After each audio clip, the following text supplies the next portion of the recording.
All day and all night, we'd stay up, it felt so right.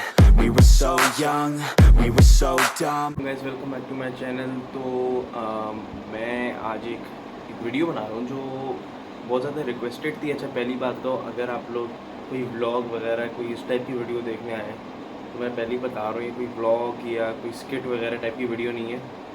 ये एक गाड़ियों की वीडियो, अगर देखनी है तो मोस्ट वेलकम। तो बहरहाल इस वीडियो को काफ़ी लोगों ने रिक्वेस्ट किया था कि मैं इस बारे में एक वीडियो बनाऊँ, एंड दैट इज़ एक buyers guide for BMW E60। तो चलिए शुरू करते हैं। तो एज़ ऑलवेज सबसे पहले मैं स्टार्ट लूँगा कि इसके अंदर क्या एप्लीकेशंस आई हैं, इंजन्स क्या आए हैं इसके अंदर, क्या ट्रांसमिशंस आए हैं इसके अंदर, क्या स्पेक्स हैं, और इसके बॉडी स्टाइल्स के बारे में हम बात करेंगे। तो सबसे पहले हम बात करते हैं जो पाकिस्तान में मोस्ट कॉमन है, बल्कि मेरे हिसाब से सबसे ज़्यादा तो यही है, इसके अलावा और शायद कोई है भी नहीं। That is the sedan version, that is the E60। तो E60 itself is the sedan. इसके अलावा एक है E61। तो E61 जो होती है वो होती है touring. It's also known as the estate, जो बेसिकली हैचबैक टाइप की चीज़ होती है। स्टेशन वैगन है basically, is just a station wagon. और इसके अंदर एक आई है जो सिर्फ चाइना में आई थी, that was limited to the Chinese market, और वो थी एक E60 सेडान थी, लेकिन it was a long wheel based version. तो वो यहाँ पर तो I never came across one, तो शायद यहाँ पर होंगी भी नहीं। E61 जहाँ तक मेरे दिमाग में है कोई यहाँ पे कोई 3-4 होंगी E61, क्योंकि वो भी मैंने आज तक नहीं देखी। E60 यहाँ पे बहुत कॉमन है, अक्सर नज़र आती है। तो अब सबसे पहले हम बात करते हैं इंजन्स की। इंजन इसके अंदर आए हैं काफ़ी सारे। इसके अंदर डीजल वर्जन था और पेट्रोल था। अब इससे पहले मैं इंजन के बारे में डिस्कस करना शुरू करूँ, मैं पहले एक इसकी डिनोशन बोलना भूल गया, इतने अरसे बाद वीडियो बना रहा हूँ। मैं सबसे पहले बताऊँगा कि जो पूरा रहता है, जैसे कि फॉर एग्जांपल 530i। तो what does this 530i stand for? I जो होता है ना, I stands for the petrol version, that's also known as intelligence. और जो 30 है वो आपको बता रहा है इसका इंजन पावर क्या है, इसका जो कितने लीटर इंजन है। जैसे 30, सो दैट मीन्स कि this is a 3000 cc engine. And the 5 तो वो तो मॉडल बता रहे हैं ना कि 5 सीरीज है। तो सबसे पहला जो इसका जो सबसे बेस ग्रेड होता है engine, that is the 520i, जिसके अंदर प्री फेसलिफ्ट और आफ्टर फेसलिफ्ट आया था एक inline 4 2000 cc engine. After facelift के अंदर इन्होंने बस थोड़ा सा माइनर चेंजेस कर दिए, जैसे थोड़ा सा हॉर्स पावर थोड़ी सी बढ़ी थी। उसके बाद था 523 आए, उसके अंदर भी यही सीन था। उन्होंने प्री फेसलिफ्ट जो थी वो, लेकिन 520 इज़ दी ओनली बेस जिसके अंदर आती है 4 सिलेंडर इंजन जिसमें होता है। उसके अलावा सारे आगे इनलाइन 6 हैं। इसमें V6 नहीं, इसमें इनलाइन 6 आता है। तो जो 23 आया है उसके अंदर भी इनलाइन 6 होता है। उसके बाद और 23 है ऑब्वियसली 2300 cc इंजन है, 2300 cc। फिर आती है 525, उसके अंदर वो है 2500 cc engine, that is a 2500 cc engine, वो भी इनलाइन 6 था। और horse power figures Aahista Aahista बढ़ रहे हैं, मुझे एग्जैक्ट फिगर्स याद नहीं है लेकिन बढ़ रहा है। फिर आता है 528 है, 528 है 2800 cc इनलाइन 6। 530 है, 530 आई होती है 3000 cc इनलाइन 6। अब जितने भी मैंने अभी आपको एकदम से सारे बताए ना, ये सारे प्री फेसलिफ्ट और फेसलिफ्ट। सारों के इनका डिस्प्ले भी सेम था, एग्जैक्टली एक एक चीज़ सेम थी, बस हॉर्स पावर का माइनर डिफरेंस था, जैसे कोई 10-20 हॉर्स पावर ज़्यादा थी। और फिर आते हैं हम लोग इसका जो V8 जो इसके अंदर आए थे वो लेकिन एक सेकेंड, एक तो मैं भूल गया, एक होता है 535 आए। 535 यहाँ पर बहुत रेयर है, बहुत लिमिटेड गाड़ियाँ हैं 535 की, इनफैक्ट 545 ज़्यादा हैं यहाँ। तो 535 में भी इनलाइन 6 ही आता है। फिर आते हैं हम 540i। अब 540i के आगे से सारे V8 स्टार्ट होते हैं। 540i V8, 545i V8 and 550i that is also a V8। और फिर आता है इसका जो टॉप क्लास इंजन होता है, the best of the best, the M5 engine, that's also known as the S85 engine. और उसके अंदर होता है V10, that's like V10 5000 cc, और वो भी पाकिस्तान की रोड पे। अच्छा, तो अब इसके डीजल वेरिएंट्स की बात करते हैं। इसके डीजल वेरिएंट्स क्योंकि सारे डीजल इंजन होने चाहिए आयरन के, स्टील के बेसिकली, तो उसकी वजह से वज़न बढ़ जाता है। और for perfect wait distribution BMW ने क्या किया कि जो पूरा फ्रंट है ना, पूरा क्रैश बार्स और जो मेन बम्पर बार जो होती है आगे, इसको इन्होंने कम्प्लीटली एलुमिनियम का किया। इंजन इन्होंने पूरा जो आयरन स्टील का जो बना हुआ होता है, अलॉय इंजन कहने, तो उसको उन्होंने एज इट इज़ बना दी, क्योंकि इट्स अ डीजल। तो अब इसके वेरिएंट्स स्टार्ट करते हैं। सबसे पहला है 520D, that was the 2000 CC diesel engine.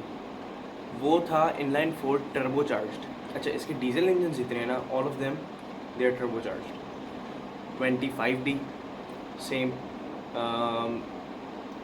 लेकिन 25D जो थी ना, उसके अंदर उन्होंने डाल दिया था इनलाइन 6। 20 के अंदर इन्होंने इसके अंदर भी 4 सिलेंडर रखा था, थोड़ा लो स्केल पर।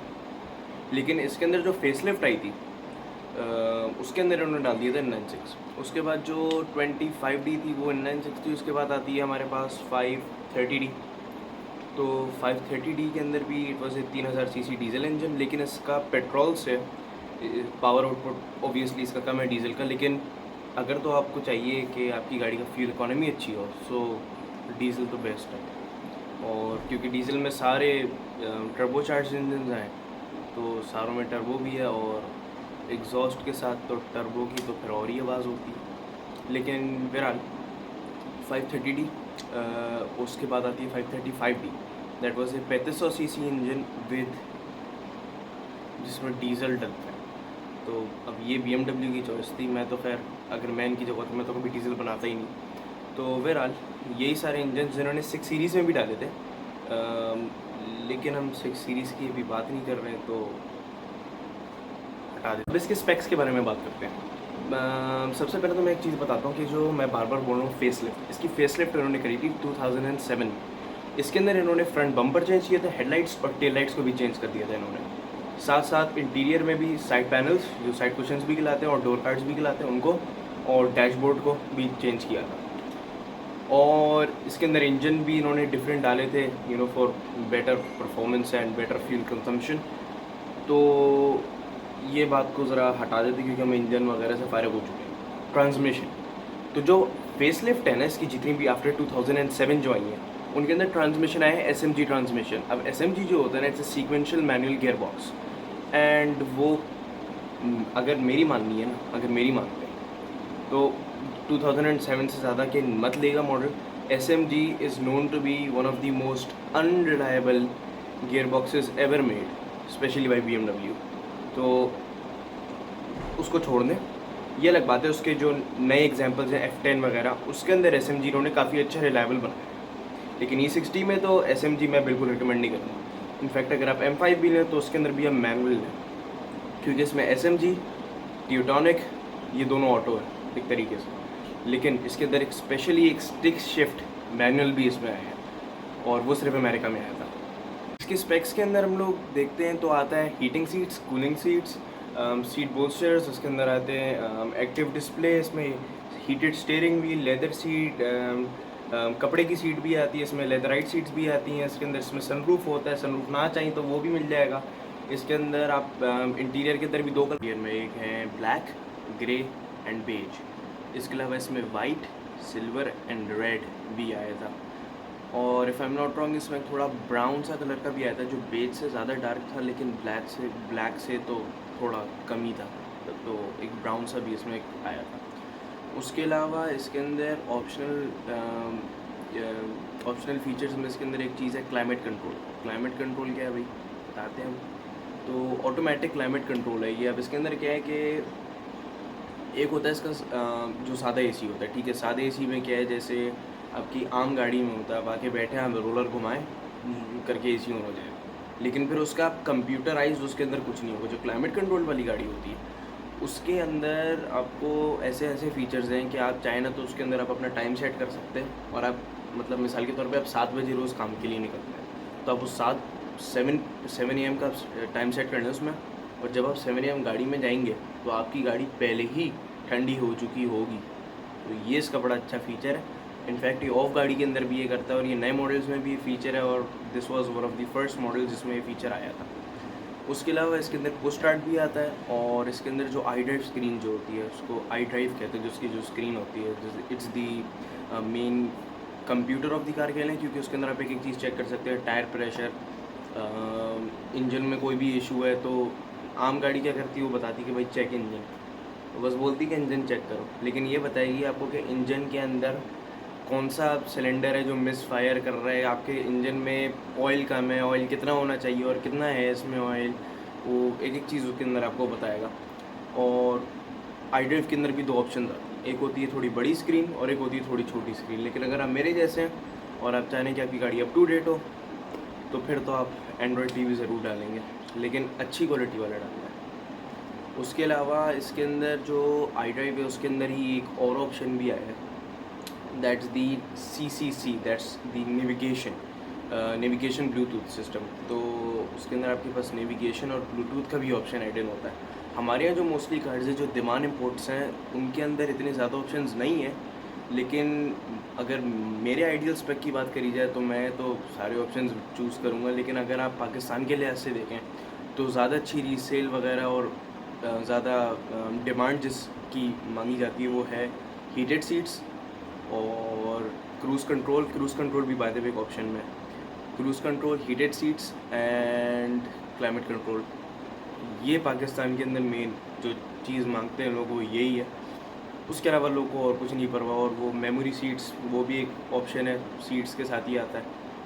तो मतलब अनलिमिटेड ऑप्शन है, इतने कि मुझे याद तक नहीं है, इतने ऑप्शन हैं। अभी भी इसके अंदर काफ़ी ऑप्शन हैं, उस बारे में मैं अलग से, अगर आप लोग चाहते तो मैं इंटीरियर स्पेक्स के बारे में अलग से एक वीडियो बना सकता हूँ इफ़ यू वांट। तो इसके फेसलिफ्ट में एंड प्री फेसलिफ्ट में दोनों में एक ऑप्शन आया है that's known as the M sport. अब M स्पोर्ट के एक होता है M power, that's the M5 top of the line thing, और एक होता है M स्पोर्ट। M स्पोर्ट क्या है भाई? जैसे आपके पास एक 530 आए तो उसके अंदर इंजन वही 30 आएगा होगा, लेकिन वो गाड़ी M स्पोर्ट होगी, उसके अंदर किटिंग पूरी M5 वाली होगी, उसके अंदर फ्रंट बम्पर M स्पोर्ट होगा जो माइनर डिफरेंस होता है जिसमें, और उसके अंदर रेयर बम्पर भी M स्पोर्ट होगा। जो मेजर डिफरेंस होता है वो कम्प्लीटली और है, लेकिन M स्पोर्ट में उसमें साइड स्कर्ट्स M5 वाले होते हैं और स्टेयरिंग भी उसमें M5 वाला होता है। उसमें सीट्स भी M5 के टाइप की होती हैं, एग्जैक्टली M5 वाली नहीं होती, लेकिन M5 के टाइप की होती हैं उसके अंदर जो सीट्स होती हैं उसके अंदर, क्योंकि नीचे से वो लेग रेस्ट खुल सकता है।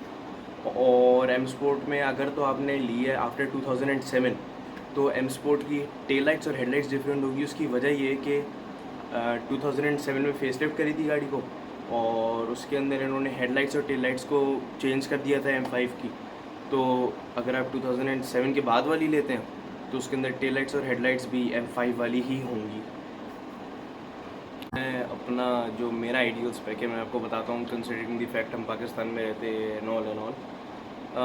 मैं I would go with the 530i non M sport. उसकी वजह ये है कि M स्पोर्ट में होता है M5 सस्पेंशन और वो काफ़ी सख्त होता है और हमारे यहाँ के खड्डों के साथ वो बिल्कुल नहीं चलेगा। तो मैं लूँगा 530i without M sport package, क्योंकि 530i आपको सादी वाली मिलेगी भी सस्ती और उसकी फ्यूल कंजम्पशन भी अच्छी होगी। So yes. अच्छा जी, तो अब प्राइस की बात कर लेते हैं। अगर आप आज के ज़माने में ख़रीदते हैं इसको तो आपको प्राइस रेंज इसकी मिलेगी फ्रॉम अबाउट 20 to 30, तो देख लेगा। और अगर मेरी मानते तो फिर अभी थोड़ा वेट करें, थोड़ा एक साल गुजरने दें, उसके बाद आप 5 सीरीज़ लें, क्योंकि ऑटोमेटिकली वैल्यू गिरी जाएगी। उसकी वजह ये है कि आजकल आपको पता है डॉलर भी महंगा हो जाए, तो हर चीज़ हर गाड़ी यहाँ पे महंगी चल रही है। तो थोड़ा सा वेट करें, आराम से लेगा, अच्छी कंडीशन की 25 लाख में मिल जाएगी गाड़ी। और ये था E60 का बायर्स गाइड। अगर आप लोगों को कोई और वीडियोस देखनी हो तो कमेंट करें, मैं वो वीडियो ज़रूर बनाऊंगा। और स्पेसिफिकली अभी मेरी जो आने वाली वीडियोस है उसके अंदर एक Toyota Mark X buyer guide होगा और भी बहुत कुछ है। Yeah, let's go. I ain't the first with the curse, with the thirst that I wanna be better, not worse, man, it hurts.